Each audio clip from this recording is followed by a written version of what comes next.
Welcome, welcome, welcome to the Couch of the Dead. We got a great episode for you guys tonight. A little known movie that's gaining some more traction since it's gone to streaming. 2020's The Empty Man.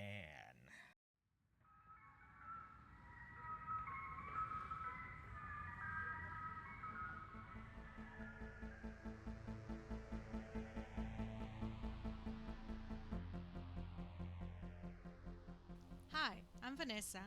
And I'm Matt. We are two die-hard horror movie fans who want to share our love of spooky cinema with you. So please, if you dare, join us on the Couch of the Dead. And we are back. Hello, hello, hello.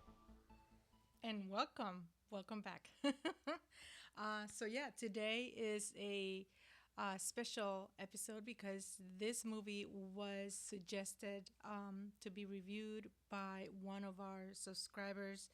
And there you go. That's who it is. It's on the screen. And thank you so much for suggesting this movie. And thank you for commenting and following us. This movie was, like he said, came out in 2020. It was a limited release. And right now you can watch it. I believe it's on Hulu and Prime Amazon. I believe we watched it on, might have been Peacock if you have Peacock. This movie, the synopsis says a retired cop links mysterious disappearances to a mystical urban legend. Obviously, that's what the Empty Man is, much like Slender Man and all of those. But you think you know what you're getting into it. You don't. You really don't. This movie was directed by David Pryor, and it had a great cast. This movie was starring James Badge Dale, and I don't know if Who has three names, so he must be from Boston. I remember him from The Unit. I don't know if you watched that show. It was not about that kind of unit. Be a it lot was a better military. if it was. And Marim Ireland, which we had her in the other movie, The Dark and the Wicked. She was great in that, and she had a smaller role in this one, not like the main protagonist, but she did good. She was believable. And then Sasha Frolova, which, goodness gracious, whoever did the makeup and hair for that poor girl in this movie. Yeah, pretty heinous haircut on her. But anywho. Goodness gracious. So what did you think about the movie? Well, first of all, what are we drinking? What are we drinking tonight? Well, tonight's creepy creepy cocktail cocktails. is this morning's creepy cocktail because we're recording this episode in the morning at 8:30 in the morning. So I'm just drinking coffee. I'm drinking coffee. What kind of coffee do you like? Because I like any kind of coffee that has a lot of caffeine in it. True. I am a huge Green Mountain fan. We use the K-Cups. If I'm not drinking depressant, I'm drinking a stimulant. Mine is hazelnut because I really like the nutty flavors. So we're just drinking coffee this morning because you need it for this movie. Yeah, we don't always drink alcohol. Well, you need it for this movie because this movie, there's a lot to unpack in this movie. I'm going to be talking about it primarily because I put a little more time into this. I kind of lived with this movie for a couple of days. And it's really, really involved. I mean, it's not like I didn't do my homework. We're not saying that. Oh, huh. But, you just had all that time off. But, like I said, there's a lot to unpack. And I'm going to go a little light, and I'm going to pretty much whiz through the spoilers because I could talk for about 3 hours, and I don't want to do that and bore the crap out of everybody. So I'm going to give you guys the main feel of the movie, and there's going to be a little more discussion afterwards about kind of the philosophy behind the movie, because this movie's very philosophical, very very word salad woo woo. Well, it had a lot of layers, and this is what I can summarize this movie is it had a lot of layers, and just when you think the movie was taking you in one direction, it switched and it took you in a different direction. Um, Especially after the first 20 minutes of the movie, you really think it was about something else, and then it Well, it all comes it, out to something else. it does all tie in. It does. I would say my only criticism of this movie is it's a bit too long. I think they could have shortened it a little bit, like especially the intro is 20 minutes long, and actually it could be its own short. It could have been Yeah. its own prequel, if you will, a But prequel to the rest of the movie.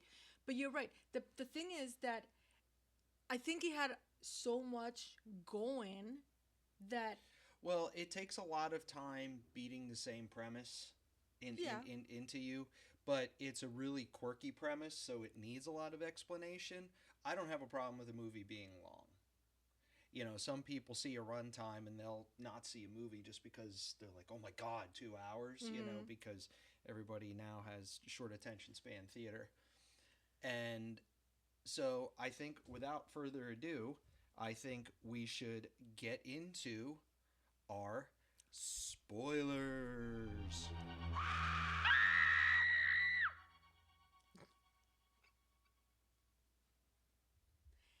And we're back. So, The Empty Man. Got to put my glasses on for this because I got a buttload of notes. So, like I said, I'm gonna kind of shotgun through this and spoil the movie, but give the more pertinent points. Sure. So I remember. I mean, I've watched this movie now several times, probably like four times, and I didn't take any notes, but I did watch some extra videos on it, and so it's not like I don't have contribution. wow, insecure much. Anyway, so we opened in 1995 in the Himalayas. That was a great year. And we have some backpackers, and they're backpacking through the Himalayas, and they come across a religious site. And the thing I thought was funny was they're walking past these little like prayer circles, little cylinders, and they all spin them. And the first thing I thought was the Golden Child from Eddie Murphy going, I want the knife. I said, I want the knife. Yeah, I thought that was funny. I thought it was interesting when they crossed the bridge, which Well, and that's a big point in this movie is bridges. And lots. we'll get into that. Bridges play And- a big and part blowing in this things. movie. And so they cross this really long, rickety bridge. They notice a storm's coming. And when they cross the bridge, Paul, our one character, hears this weird ringing, and he's kind of like, does anybody else hear that? And of course, no one can, but he kind of goes into this little bit of a trance. And he's walking across the surface, and whoop, right down into a crevice. Yeah. Crevice. And Almost reminds me of when you're walking around in Minecraft and you're not looking. now we got dogs barking. Now you're not looking where you're going, and you whoop go down the crevice. And he wasn't, because he was in a trance. Right. So his friends Fair. rappel down into this crevice. Looking for him. And they find him sitting crisscross applesauce in front of this gigantic skeleton with Very four massive. arms. And he's sort of there's like skulls. meditating to it. Yeah, like the skulls of his vanquished enemies underneath him, like we have here, sitting Next flanking to our- Necro Kitty. Yeah. Oh, Necro Kitty's back off. No, it's on. It's on. Yeah. And he says to them, if you touch me, you'll die. So, of course, the first thing they do is touch him. Well, he did. The guy, his friend, hesitated. Well, for yeah, a minute, but they got to get him out of the cave. Yeah. So they pull him out of the cave, take him back across the bridge. By the way, he's not reacting, moving. No, he's like catatonic. Catatonic, yes. And they carry him back, and they notice, man, this storm's coming in, and our one character, she's like, there's a house over there. So they go into the house. Of course, because they didn't watch the ritual. Yeah. Well, if they would have watched the ritual, they wouldn't have gone into the house. They go into this house for shelter, and they're examining Paul and the guy who was in the crevasse. Mm-hmm. Catatonic. And they actually they investigated every crevasse on him because they were looking for bites and stuff like that. Yeah, because he was acting like he might have gotten acting weird. Yeah. And they, in their examination, they take something from his hands, and it looks like a hollow kind of bone kind of thingy. Yeah, wrapped around with maybe something wrapped around and maybe some color on it, but it looked almost like a small flute. Yeah.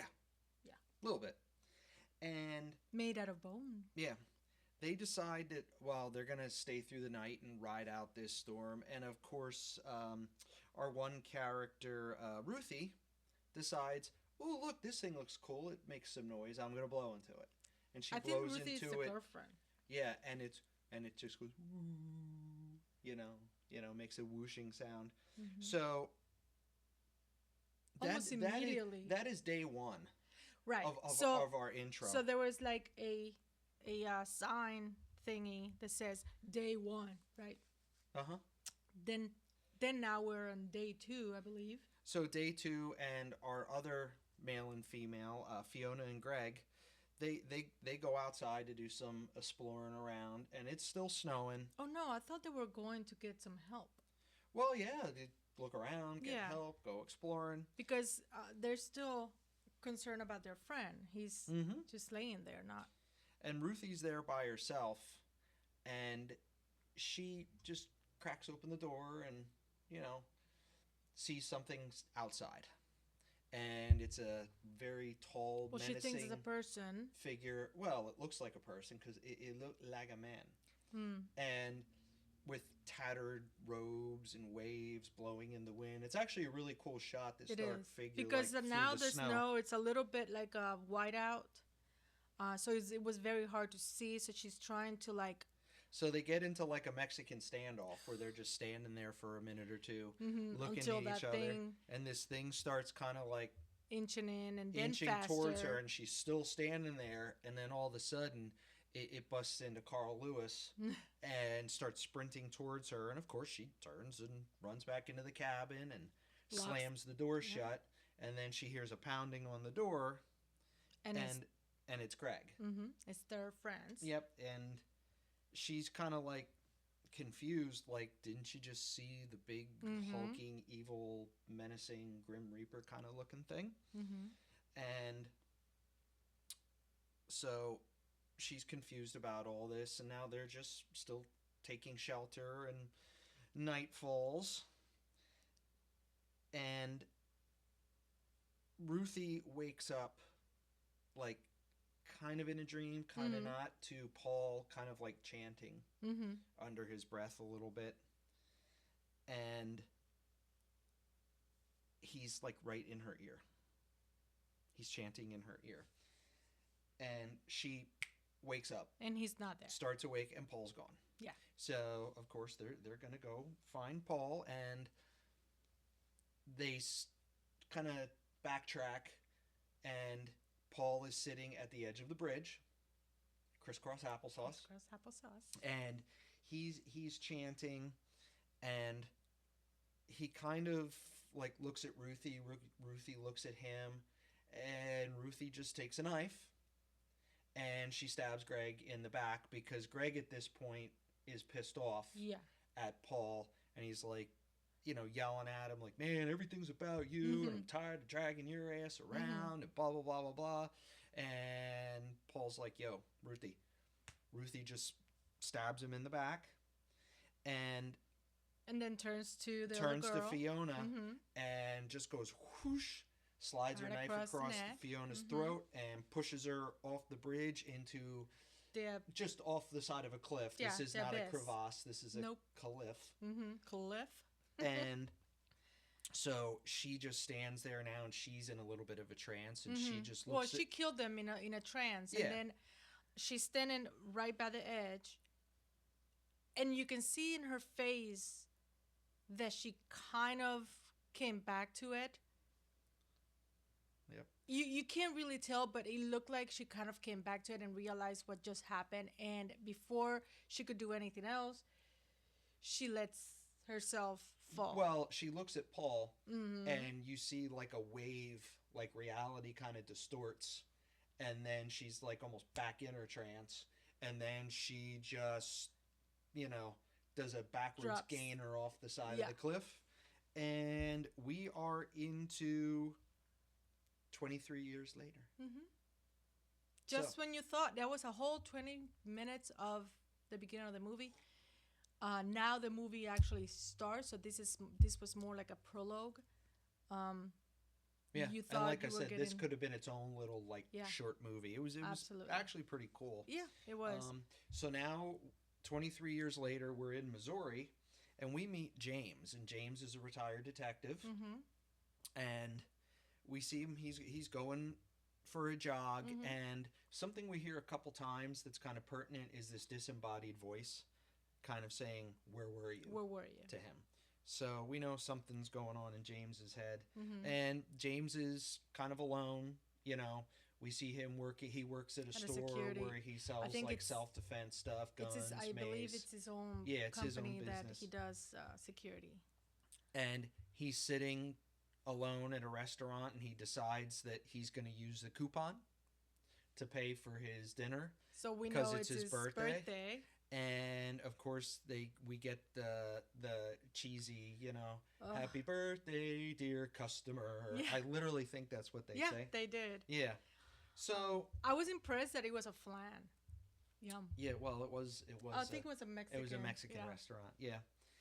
So he decides that he's gonna walk home, and he goes home, and he looks out, and he sees a girl sitting on a bench by a really nasty looking little pool pond thing. Yeah. And With the she most has hideous the worst haircut ever. I couldn't get past that in Oh, this movie. God. I'm sorry. I'm like, the girl oh my was god, this so girl. pretty, but oh goodness gracious. So she's there to check on him, Mm-hmm. and they have a discussion because it's been a year. Mm-hmm. It's been a year since, I mean, these are spoilers. Paul lost his wife and his son in a car accident. Mm-hmm. And she talks about her dad died, and they're kind of talking about this and bonding. Yeah. But And- she also started goes into a weird conversation with him about sounds kind of hokey, and I think you can dismiss it the first time you watch this movie. You can dismiss it as this girl is just trying to comfort him or whatever, but in reality when you watch it the second time you understand that she is just trying to kind of prep. It's like a foundation type of conversation, but it's really hokey. Well, she basically says that they're in all this pain, but nothing hurts her anymore because nothing is real. And Amanda has found something wonderful and freeing, and she basically goes into a whole conversation about if you think about something hard enough and long enough and with enough conversation, you can manifest it into reality. Which isn't true, because if it was, I'd be a billionaire by now. Right.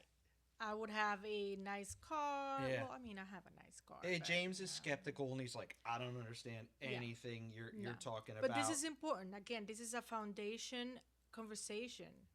Yep. And she says our thoughts travel through us like signals through a wire. And again, James is like, I have no idea what you're talking about. And He is so lost. She goes, of course you do. So this is kind of, there's a lot of preamble and setting up Yes. stuff in this movie. And James goes back home, and we see pictures on his wall, the wife and son. And again, we hear the voice saying, "Where were you?" Where So were you? we know that He's he haunted by lost this. them. He wasn't there. He feels a lot of guilt. Mm-hmm. And we see flashbacks of James playing with his family and then police lights. Mm-hmm. So this is all setting this up. And this was a little like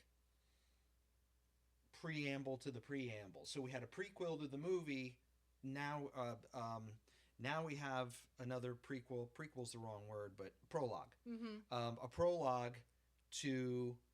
We had a prologue to the prologue. Now we have the prologue to the movie. So we are on day one, title card. Day one. And Amanda now, the character with the bad haircut that James was talking to, is missing. Mm-hmm. And we find that out because James's neighbor Nora is very alarmed because Nora is Amanda's mom. Mm-hmm. And they're friends. Yep. And Well, actually, James being the retired detective, she's like, can you help? Can you help me look for her? You know, you kind of you know what you're doing. And James asks if he can go through her stuff, and he goes through her bedroom and sees a picture.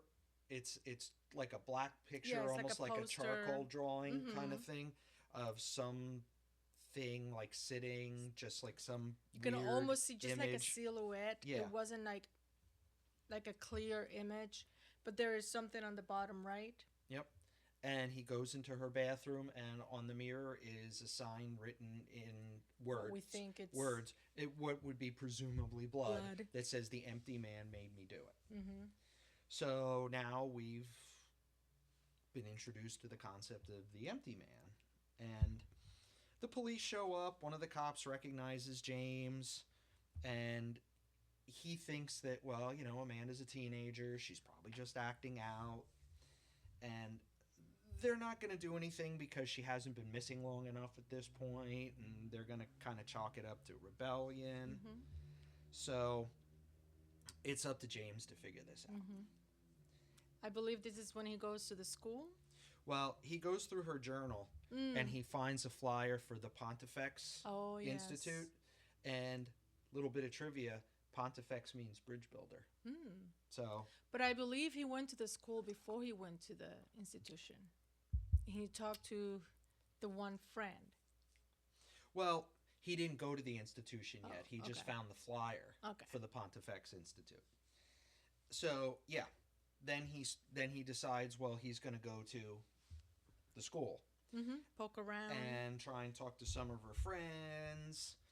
And he meets Amanda's friend Devara, and she says that basically Amanda encouraged them all to summon this entity, I guess, called the Empty Man. And Under a bridge. yep, it's at night. Yep, it's a local legend, and it flashes back to all this group of friends on the bridge. Mm-hmm. And they all blow into the bottle to summon the Empty Man. And Devara's like, you know, this is stupid. You're a bunch of losers. And so, of course, they peer pressure her into doing this. Of course. And after they all blow on the bottle, they hear footsteps on the bridge coming towards them. But we don't see anything yet. And they run off the bridge. And we find out then that the last time Amanda was seen was the next day at the mall, whispering into her friend Brandon's ear. And Devara is telling James this. That's the last time she saw Amanda. So James starts going around and investigating all the houses of the friends. And he finds in one of the houses, another flyer for the Pontifex Institute. And they find a dead dog, which really didn't upset me because it looked really fake. Yeah, you know, because I don't like when animals die in movies, especially and we didn't dogs. see it. We didn't see it get killed or anything. Yeah. But it looked like it was sacrificed. And and there's a bucket of blood next to it, which is what we assume the They words used- "the empty yep. man made me do it" was written out of. And so he decides he's going to go back to this bridge, and where the kids were finds an empty bottle in the bridge and just blows into it. Because why not? Yeah, like that's what I do when I find an old nasty bottle in a bridge, is Put put it my up to my lips on face. it, yeah. Yeah. And he sees a manhole cover on the bridge, climbs down it, and what does he find? He finds all of Amanda's friends except Devara hanging from underneath the bridge with writing on the one beam saying, "The empty man made me do it." So now at this point we're thinking, okay, they summoned this entity, and this entity's making people kill themselves. That's kind of where it's going. This is the kind of maybe a weird kid stuff. Yeah. Yeah. So now we find Devara, and she's at a spa. She's having a spaghetti day, a spa day. And I make a lot of It's Always Sunny in Philadelphia references. So if anybody gets them, shout it out to me, because I love that show. So she's having her spaghetti day. And she's in the spa, and she's in the what do you call it? The hot room. Sauna. With the steam. The sauna. The sauna. And she's looking in the mirror. She wipes the mirror, and we see this figure. Oh. Yep. Yeah, she does. But she sees the figure, and it's the same figure that we saw out in the Himalayas in the snow. And it grabs some scissors and just starts going ham on her and just stabbing the crap out of her. Out of her face. In the face. But then the scene quickly shifts, and we see that it's Devara stabbing herself in the face. So it's kind of like, is she hallucinating the empty man? Is the empty man controlling her? We don't know. But needless to say, she's obviously dead. Something supernatural, because no one does that to themselves with in a clear headspace. Well, I mean, could mean you're just cuckoo. That's what I said. In a clear headspace, like you're not mentally okay. But yeah. So she's dead, and basically the police. Well, you can stab yourself in the face and not die. Oh God, the way that she did it. And so James kind of goes back to the police, and the police are ruling this stuff, I think rightly as they would, as suicides. Because this could be a mass suicide cult. Yeah. We just don't know. So James decides he's going to investigate the Pontifex Institute, finds out that it's basically a doomsday cult where in 1991, during an occult experiment gone wrong, 6 people died trying to summon a tulpa. And a tulpa is something, we go back to our conversation with Amanda and James, that people are trying to make an idea into flesh and blood. So manifest their thoughts and ideas into a being that doesn't really, well, I guess you can argue, but it's very culty, this place. Everybody's kind of, the main speaker, which I forgot to research this, but he looks like can I have my stapler back? Yeah. From Office Space. Yeah. Well, we're not there yet. Because James goes back home. Because he's with literature. Yeah, he's just researching the Institute at this point. Sorry, I jumped ahead. Through the interweb. And Nora comes over. She's upset. He tells her what, he found, that her daughter's involved in a doomsday cult, and she's still missing. And they kind of have a moment between the two where it leads you to believe that they had something going on at some point. And she asks if she can stay the night. He's like, oh, yeah. And kind of leans in to kiss her, and she backs away. And she ends up leaving. So James goes to bed, and in the middle of the night, he has a dream where, he sees flashing lights and his family, and he startles awake and hears the floorboards creaking on the hallway outside of his bedroom. And he doesn't see anything, but then he looks, and we have the obligatory shot of the shadow underneath the door. And he goes to grab his baseball bat. Now I'm thinking, this dude's a retired detective. And And he works in a self-defense store, and the best he with can pull up is a alarms, baseball bat. with alarms and weapons and yeah, Yeah. a bat. But he opens the door with a baseball bat and sees that his front door is wide open. So something is Again, no alarms. there. And so now we go to day two, which we find out why day one, day two, and day three later on in the movie are pertinent. Mm-hmm. So, Well, no, actually, I believe Devora kind of explained something in this regard to James. She said that according to the legend, the lore, on day one you see him.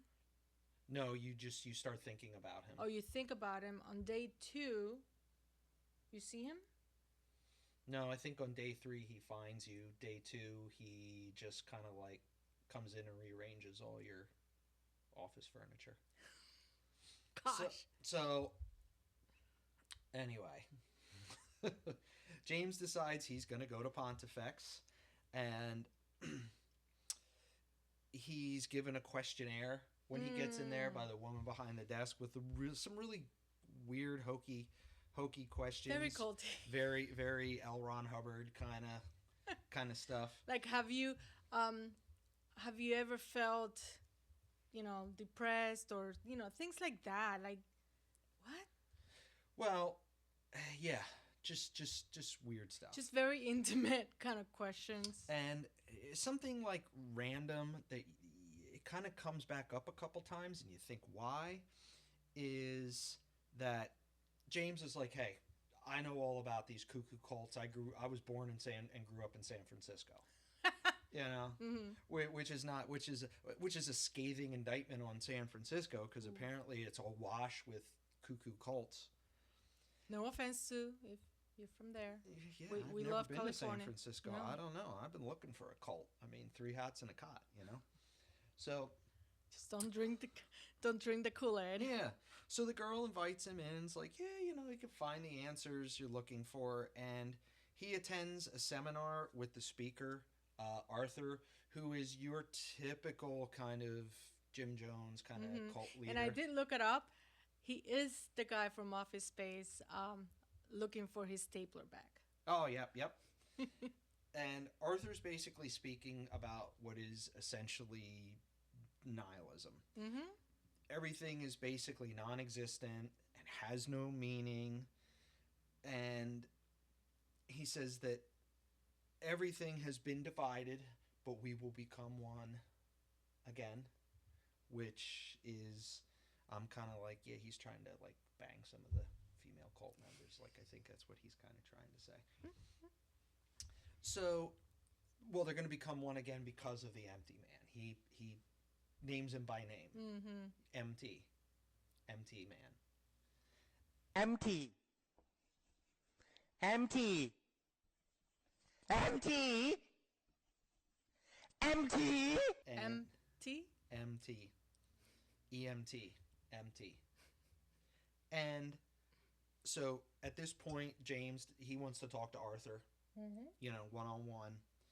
And James wants more details. He says the empty man is basically a focal point for meditation and targeted manifestations, so that when people try to bring their thoughts into reality to possibly create a tulpa, the empty man is like the thing that they all focus on, because everybody has to be all focused. Like, you can't be thinking of Art the Clown and I can't be thinking of the empty man. We all got to think of the same thing and focus our thoughts to manifest stuff into reality.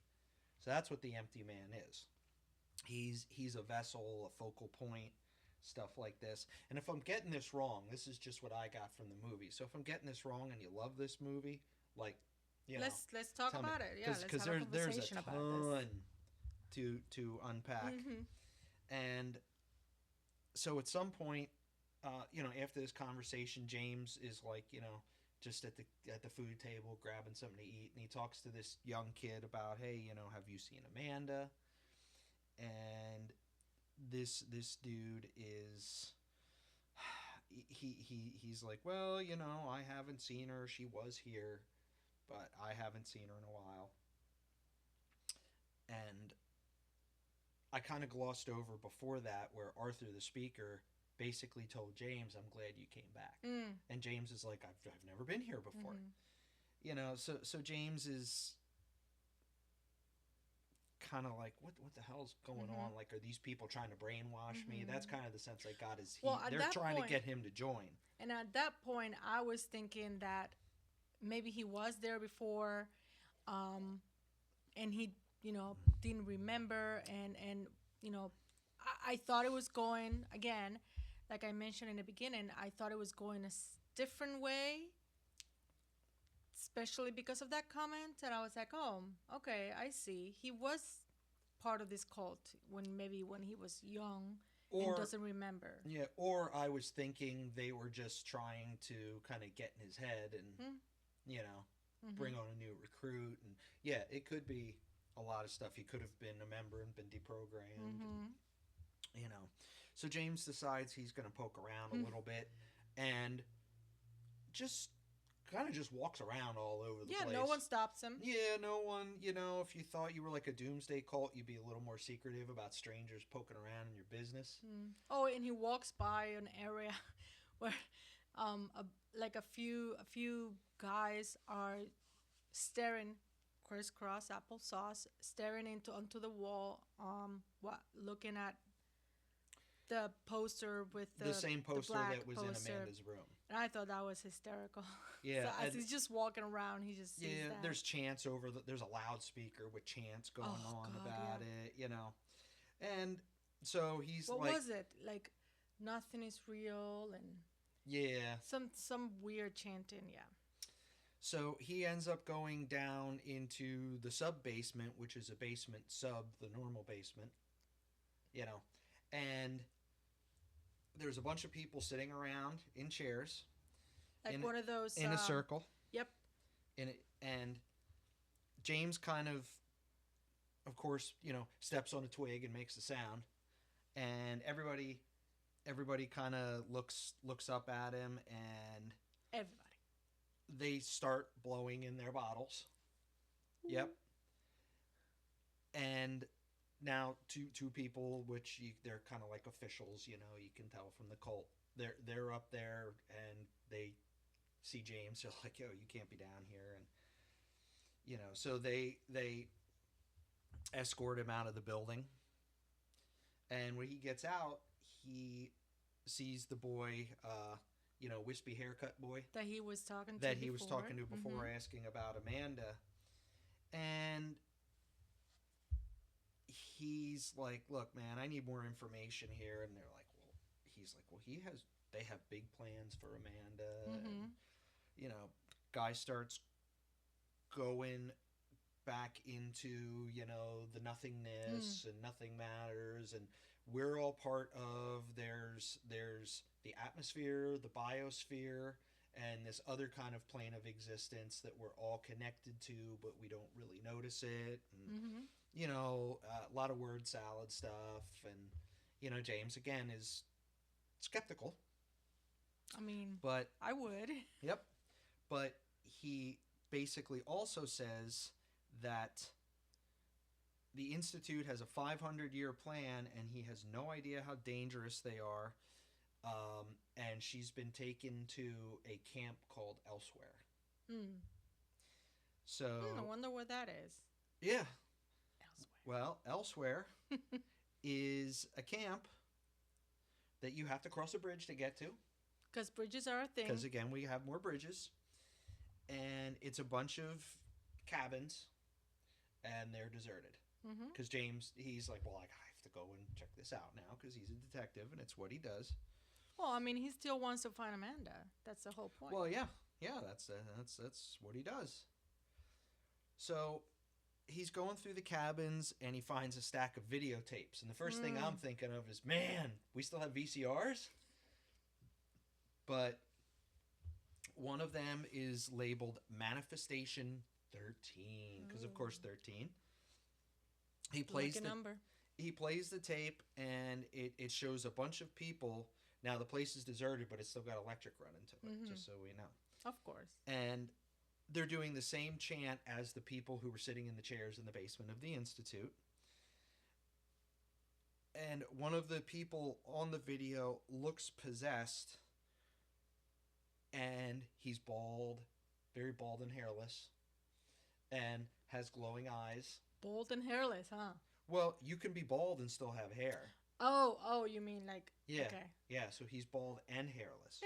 I can't tell if he manscaped, but he was hairless. And this dude basically cuts himself.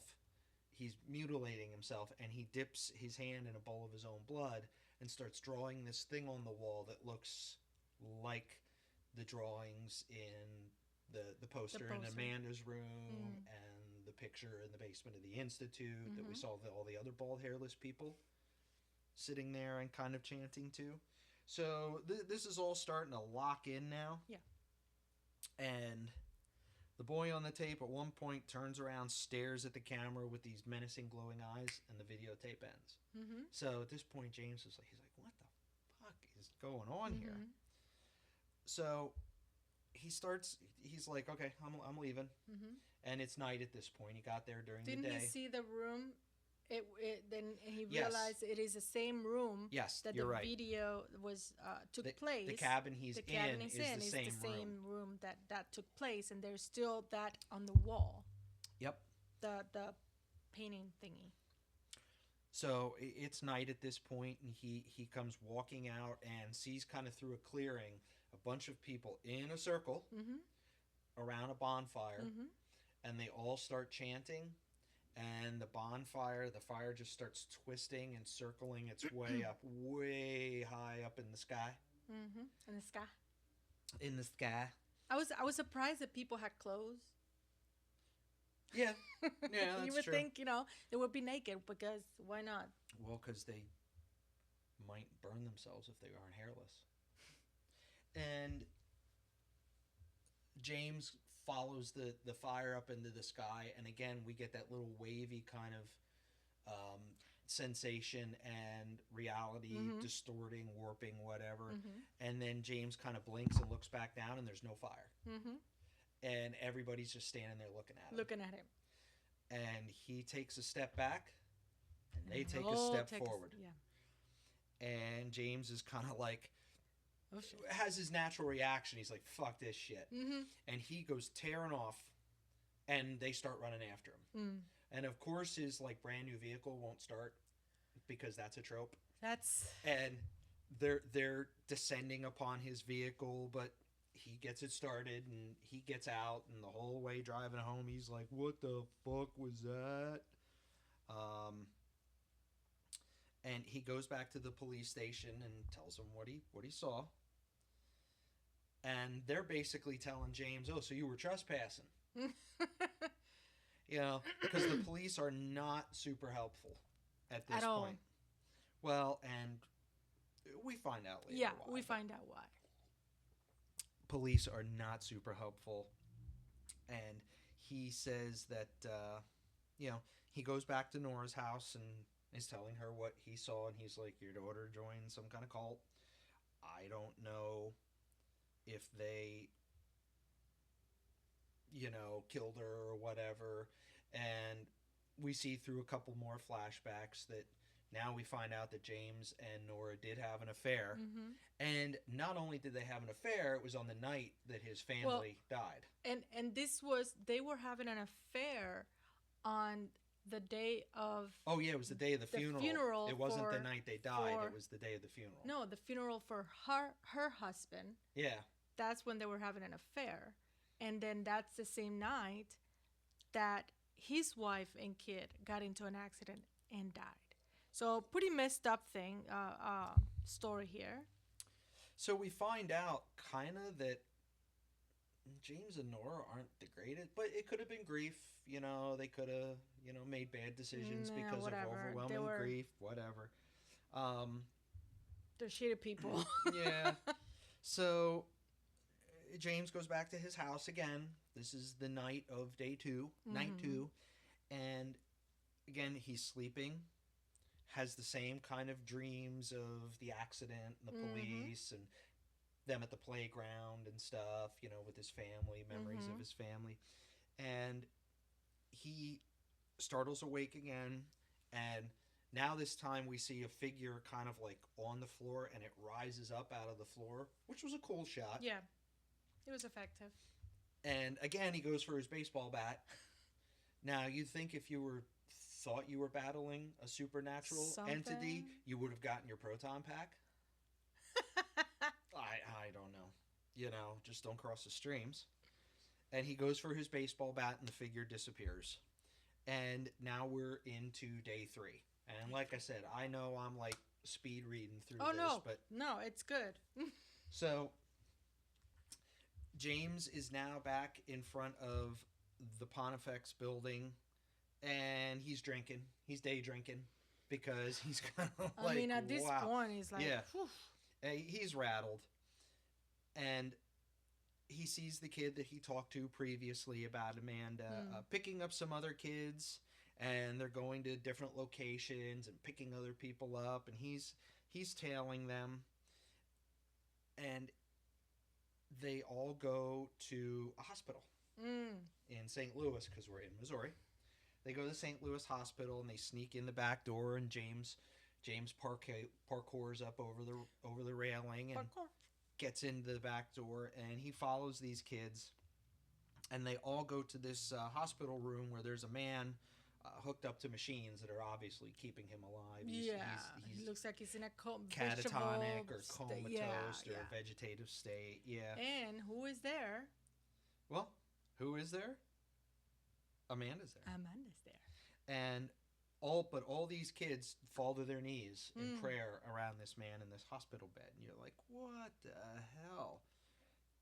So when they're leaving these kids, James basically kidnaps this kid. Well, we don't see Amanda yet. Amanda's not there yet. Oh, I thought she was. No, Amanda's not there yet. And he kidnaps this kid, throws him into the back of his car, after he proceeds to like beat the living hell out of him, and is like, I need more information. And he says that this man is basically an antenna, and that they all tune to frequencies going through him. And so if we go back to our conversation with Amanda and James back in the beginning, she's like, thoughts travel through our brains like antenna. So if our brains are like rabbit ears, this guy's a satellite dish. So basically, the man in the bed is essentially he's the satellite dish. The empty man at this point. The MT man. MT. So this kid again explains that there's different planes of existence: the atmosphere, the biosphere, this other plane of existence. That if everybody concentrates hard enough, we're all one, and it's like very Carl Jung kind of, we're all the same plane of existence, and everything's woven into and connected to each other, but we just need to kind of harness that connection and concentrate on it. Yeah, And that's good. yeah, and he says that man is a prophet who basically connects everybody to this plane. That how did he put it? He's a bridge between these planes of existence. So there's our bridge references. So James is going back to Pontifex, and he's going to break in this time, but conveniently the gate's unlocked. And again, you're starting to question some of this stuff. Like, how does he get such easy access to all this stuff?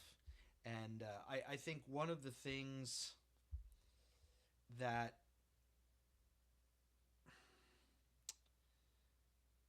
I kind of glossed over was when he was in the cabin before, he found a file on himself. Oh, that's right. And it was blank. Yes. It was when he was back at the Everclear or Evermore or elsewhere. Now he decides that he wants to break in, find the records of this man in the hospital, and while he's in there, he finds a file of himself. Again, now this file is full of all his personal information. His wife, his kids, all this stuff. And this is in the Pontifex Institute. So he goes back to the hospital and wants to... It doesn't find anything about the patient. You know, he finds this file on himself. He goes back to the hospital and he's asking the nurse, you know, how long this guy's been in here. And she's like, it's been about a year that he's been here. But he was... But he was brought back... From another floor or something. Yeah, and bounced around for 23 years. And if we do our math, it's 23 years after the events in the prologue. And he's been bounced around. He doesn't have an official name on file, but somebody's paying his bills. And he decides to go back into the room and check on this guy, and now Amanda's there.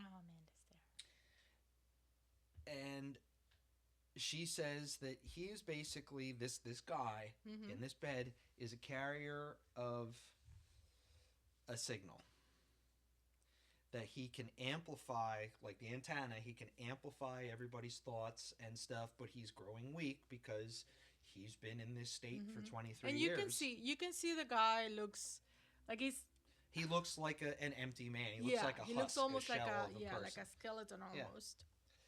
And that now we find out that it is Paul, the man in the hospital bed from the very beginning. From the man in the very beginning who fell into the crevasse and was taken over, put in a trance, whatever, by the empty man. And so he's dying because it's been 23 years. And they need a replacement. And it's been 500 years since the last antenna, which, going back to Camp Evermore elsewhere, they had a 500-year plan.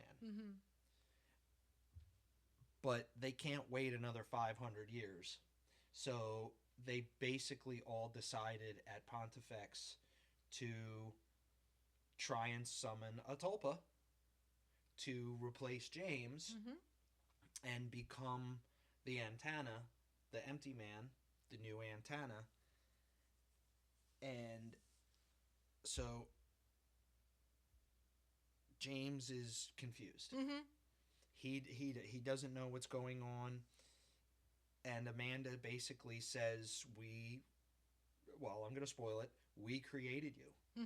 That his whole backstory, including the affair with Nora, is implanted in him and made up because James calls Nora and says, hey, I found your daughter. I found your daughter. And Nora's like, who are you? I don't know you. So right now you're like, what? So basically they had manifested him into existence. And they've been controlling him this whole time. Just waiting, just setting the foundation and setting everything up for him to come to the realization that he is now. He's the tulpa. He's the empty man. So it makes sense as to why he had such easy access to everything and could get into all these places and nobody really tried to stop him. So he starts realizing this stuff, and he has some flashbacks now of being in the basement of the sub-basement of the Pontifex Institute. And when they blow in the bottles, now all of a sudden he's down there with them, but he's looking up at himself. So was it them basically manifesting him there and him looking up and seeing himself or something? It's really weird. And he is now he pops into another reality, which is the cave in the Himalayas that we saw the initial skeleton. And James is running out now because he's freaked out, and he has a gun now. And he sees this figure that we saw at the beginning, in the cave. In the beginning. The big forearm. Well, statue? but he sees the thing in the robes that kind of looks like the Grim Reaper again that we've seen a couple times, and he starts shooting at it, but of course nothing works. And this creature jumps on him, and tentacles start sprouting out. Mm-hmm. And James is kind of now taken over by the Empty Man in the most like H.P. Lovecraft way possible. Mm-hmm. That it was a really cool scene. Yeah. And James has now become the bridge, Mm-hmm. the antenna between the Empty Man and all these other planes of consciousness. And he's kind of taken over, and he goes back home because he's still kind of there, still kind of not, and his house is empty. Mm-hmm. There's Empty. nothing. Yeah. Empty. And he has visions, some more visions of the death of his wife and child. And he walks into his bedroom where he opens the door. It's like a blinding white light. And he's now in the hospital. And he takes out his gun and shoots Paul, the patient, Yep. right in the third eye, appropriately. Yep. And the blood splattered. Yep, the blood splatters behind him on the white wall, like into the same image that we've seen in the posters and all this stuff. James turns, walks out into the hallway, and all the hospital staff is there, and they get down on their knees and bow to him In a very strange because they were manner. all in on it too. So, and that's the end of the movie. That's the end. And I know even going through spoilers and explaining stuff doesn't do it justice. No. But it was really a cool concept because a very original concept, because it was kind of like, hey, if everybody just concentrates on something, can we manifest it into reality? And I still, my thing is, what was the end goal of the Empty Man? Was the end goal of the Empty Man to promote chaos and death because everybody else that wasn't kind of strong enough died? Yeah, that's what I said after we watched the movie was, okay, so why did the kids have to die, the ones that were found under the bridge? And Devora, she ended up stabbing herself and dying. What was the purpose of their deaths? Yeah. There were definitely some holes in the plot. I thought overall, though, it was a really cool concept. It was a really, I think it was very original. And I think it was different. Well, and the thing, too, is it's the classic unreliable narrator because we're seeing everything through James's perspective. So did James actually do any of this stuff? Or there's a couple trains of thought. Was this all in James's imagination? Could be. Or did James actually do this stuff and everybody he basically encountered was in on it? Like the cops and stuff, which is why they didn't pay him any mind. You know, was the cult that pervasive that basically everybody in this community was in on this? I think it was mainly in his head. And, well, and the thing, too, like, especially with all his interactions with Nora, and then when he talked to her at the end, and she's like, who are you? Yeah. I don't know who That's you are. why I don't think he had any real interactions with anybody else other than in the institution and maybe at the hospital once he was out of the institution. Yeah. Because he was created in their minds inside of the institution. Yeah, that's the thing. It was what was in his head and what actually happened. Yeah. And I think the stuff with Amanda happened. I think a lot of the stuff with Nora didn't. Nothing with Nora happened. No. So it really is kind of like, okay, I don't even think he had a house. I don't think he ever left. Well, no, because when he went back to his house, his house, quote unquote, I don't was even empty. think he was. No, I don't even think he went there. I don't even think he went out of anywhere from outside of the institution besides the hospital. and it gave me like American Psycho vibes in that respect Really? of like, well, what actually happened? Because that's a big thing in American Yeah. Psycho is what did he actually do and what's just Mm-hmm. all in his head. Right. In a different way. Right. Right. There's Right. no cult involved in it, but Yeah. there was nobody else pulling the strings. But that's kind of like, okay, what is What is real? reality, and what Mm-hmm. were just things that they implanted Mm-hmm. with him. But also too, did they have to go that detailed in it? Like, if they could summon this guy from their Mm-hmm. own thoughts, couldn't they just summon him With all of with the knowing the purpose of Yeah. what he's being summoned for and being created for? Mm-hmm. Did they have to kind of go through all this dog and pony show and implant Mm-hmm. all these all these memories in him memories? Yeah. to make him Well, think he was he real? did. They did say that they needed someone who had a lot of Pain, pain, grief, and yes. guilt. So maybe they needed to implant those. That's true. That's a good Yeah, point. yeah. So let's get to our ratings. We have 3 categories, and I have been thinking about adding one extra category for gore, but not today. No, we can't because then it'll skew all our previous ratings. Yeah. So what? That's part of the plot. Okay. Gore can be part of the plot. So we have 3 categories for our rating. First category is the plot. So to me, I think I find a little some holes in it that I wish they would have filled, but again, there wasn't enough time because the movie was already long enough. Maybe cutting a movie into two parts. I don't know, but for that reason, I think it was a great movie, and but it's just a little bit of holes in it. So for that reason, I will give it a 4 out of 5 bottles. Like, Oh my God! You took my thing. blowing bottles. Uh huh. Ooh, You took my thing. I'm sorry. That's okay. Okay, I'll come up with something. Okay. Yeah, I think, like I said, it's not a criticism, but one of the things of the movie is that they're constantly beating you over the head with the concept Mm-hmm. over and over again of planes of consciousness Mhm. and manifesting stuff Mhm. and but and I kind of criticize the opening for being so long, but it had to be. Mm-hmm. Um,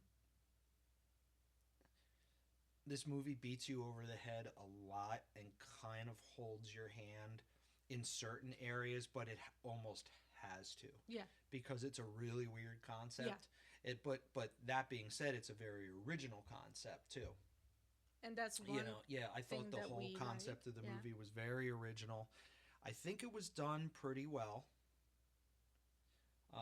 Yeah, there's just a couple little holes that I could poke in it, but I give it a 4, and I'm gonna give it 4 Nephilim skeletons. Okay. The next category is acting / directing, and I think the characters, excuse me, the characters were very believable, especially the main character James, which in real life his name is James. Oh, and a little bit of trivia. Mm. You habla español, See. okay? Do you remember what his last name was in the movie? Oh no. La Sombra. What does that mean? Oh, okay. The shadow. Yeah. Yeah. So he was basically he Interesting. wasn't a real person. Yeah, that's He was a interesting. shadow. Yeah. Huh. Uh-huh. Very See? good. Very good. Uh-huh. So yeah, the acting was very well done. The directing was very well done. I mean, I can't say that it was complete perfection. So for that reason, I'll give it a 4. Just because I reserve a 5 for complete perfection. I am very critical. I can't give 5 out of 5s unless it's a truly like a masterpiece kind of a movie. It's got to be a transcendent. It's got to be for me. Okay, so yeah. what do you give it? What do you give 4 out of 5 bottles. it? Okay. So for me, Flute bottles. for me to give something a 5 for acting means that there weren't a lot of effects, there wasn't a lot of CGI, that the movie was carried by the acting performances, Absolutely, yeah. kind of like Yeah. Session 9 Yeah, yeah. or The Black Coat's Yeah, Daughter, it didn't rely something like on that. It relied on the acting to convey. This movie really didn't. yeah. Um, the performances were good. Mm-hmm. They were like, if we're going a 1 to 5, 2.5 is average. So I'm gonna give it a 3 Nephilim skeletons. Okay. Okay. So the last category is rewatchability, and basically, I would say that this movie scores very high in rewatchability in my book. I've watched this a few times, and every time that I have seen it, I understand a little more of the whole cult idea that they have, their ideology. Is this a movie that I want to watch again? Not really. I mean, I think I've watched it enough. I really wanted to watch it one more time just to be able to do the review, even though I didn't take notes. But um,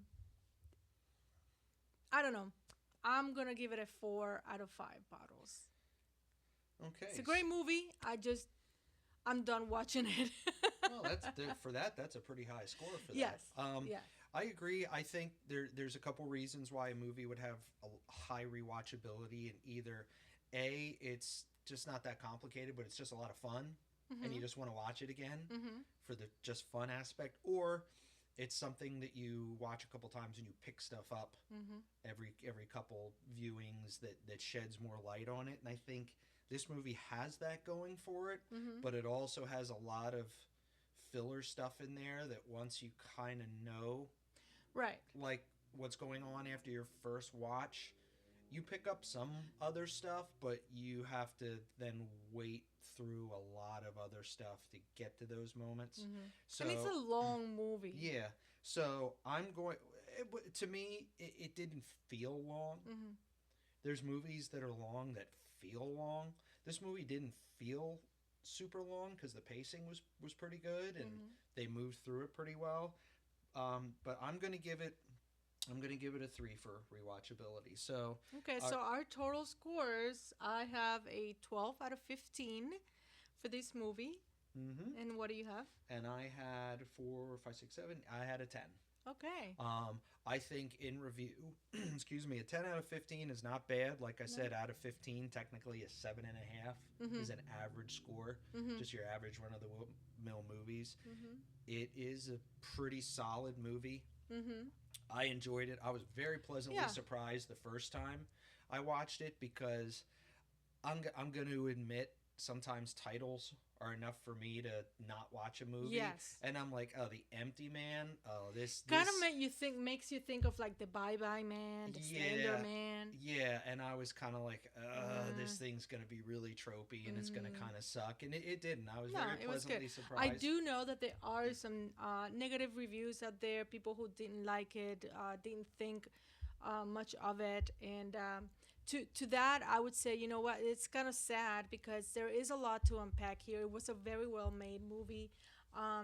So if you have not seen this movie and you went through all of these spoilers, just go watch it and give it a try. Even us, yeah, I would definitely recommend it. Yeah, definitely one of those that we can recommend. Again, to me, 12 out of 15 is actually really high. And yeah, just give it a try and let us know in the comments. Did you watch it? What do you think of it? Did you hate it? It's okay if you hated it. You know, it's fine.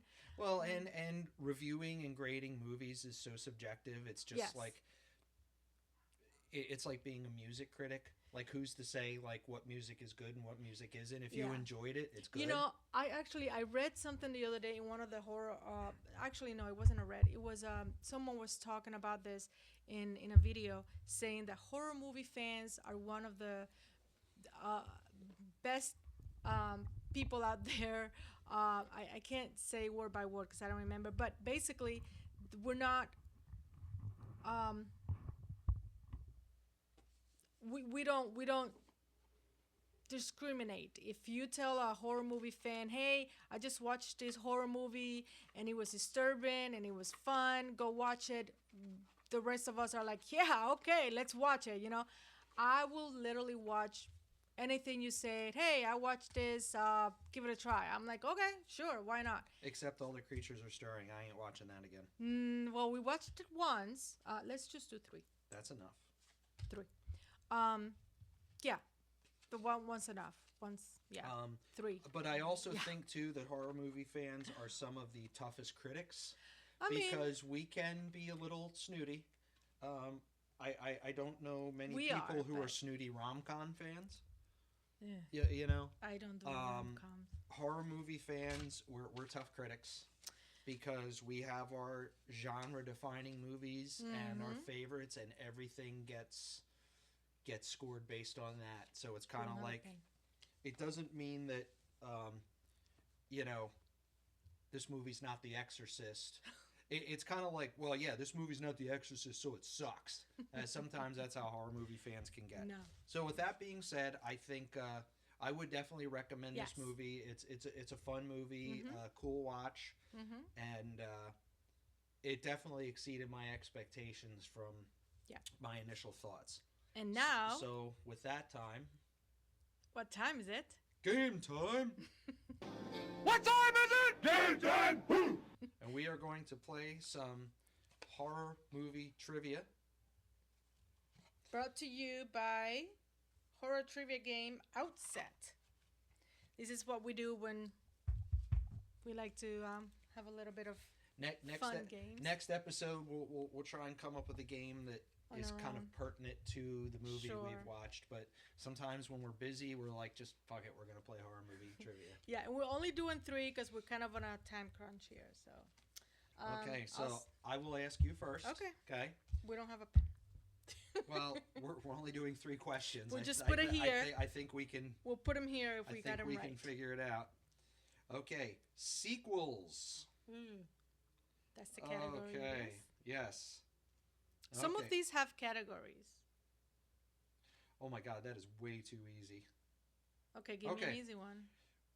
What third installment of the 28 Days Later franchise was released in 2025? 28 weeks later? Oh, I'm sorry, in 2025. 28 years later. I shouldn't give that to you, but technically... Oh, I didn't... Technically, you answered I didn't... it wrong, no, put it here. That's fine. 28 years later.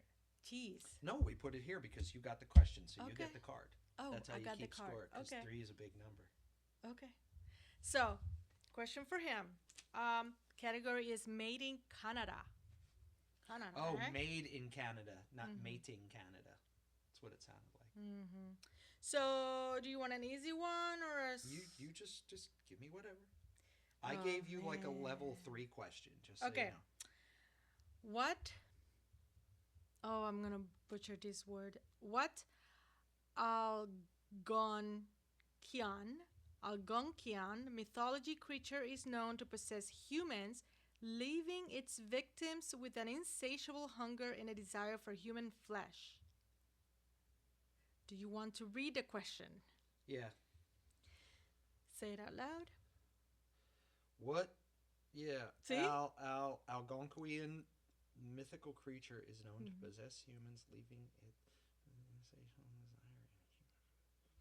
mythological creature. And this is Canadian? Canadian. Yeah, I actually didn't... You gave me like the hardest... Okay, do you want another question? No, let me try and think of it. Think of creatures in the wilderness that possess humans. Creatures that possess humans. Gargoyle?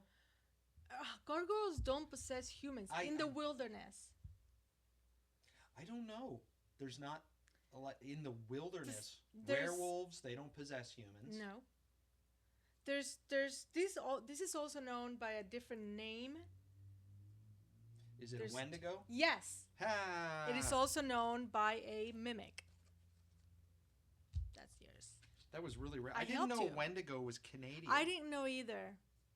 So I don't know why that was made in Canada. That's what threw me off. Yeah, I know. Okay, I still got it. Yeah, but I helped you. Okay, I'm gonna give you a hard one this time. Give me. Oh my God, it's give better. Me hard. It's better the second time around. Give me hard. What?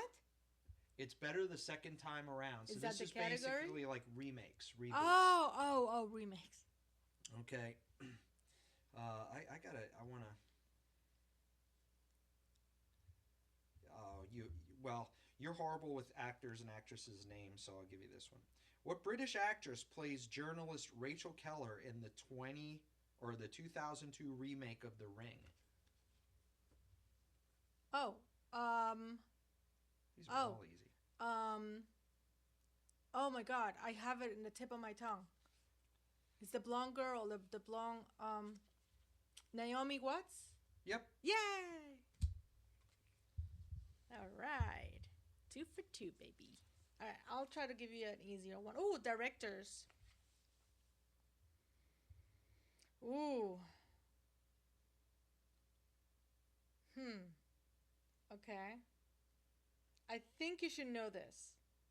Who directed the films It and It Chapter 2? Andy Muschietti. Yes. Very good. All right. 2 for 2. Last one. Halloween, the original movie. Oh, God. Oh my God, that's the hardest one? No.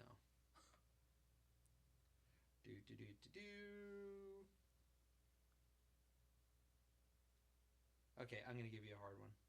Halloween is set in what fictional Illinois town? Because all the other ones are so easy. I never paid attention to any of that. You give up? Uh-huh. Haddonfield. Yeah. The other ones were who directed it. Oh my God. You didn't know that? John Carpenter. Oh, yeah. I know that. You know who plays Laurie Strode? Yeah. Oh, you know who that is? Yeah. Who?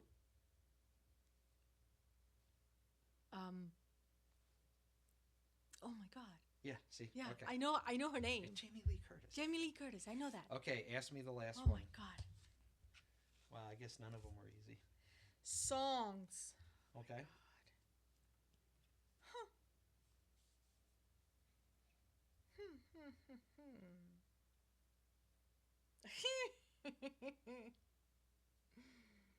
All right. I'll give you middle of the road. I think you should know this. Maybe. No.